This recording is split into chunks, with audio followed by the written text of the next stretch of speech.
খারাপ সময়টা হয়তো অতীত হয়ে যায়, কিন্তু মানুষের খারাপ ব্যবহারটা কখনো অতীত হয়ে যায় না।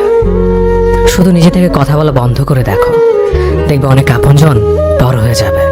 আসলে কেউ আপন হয় না। যারা তোমার ক্ষতি চায় তাদের আঘাত করবে না, তাদের সামনে একটু হাসি মুখে বাঁচবে। দেখবে তুমি আঘাত করলে যা কষ্ট পেত, ওরা তার থেকেও বেশি কষ্ট পাবে।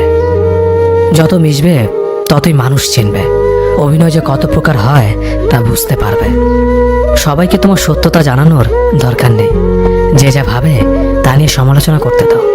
বেঈমান মানুষগুলো কখনো অপরিচিত মানুষ হয় না, খুব কাছের মানুষগুলোই বেঈমান হয়। মানুষ চেনা শুরু করলে এমনিতেই বন্ধুর সংখ্যা কমে যাবে, এটাই বাস্তব। 3টি কথা মনে রাখবেন: যে তোমাকে সাহায্য করে তাকে কখনো ভুলে যেও না, যে তোমাকে ভালোবাসে তাকে কখনো ঘৃণা করো না, যে তোমাকে বিশ্বাস করে তাকে কখনো ঠকিও না।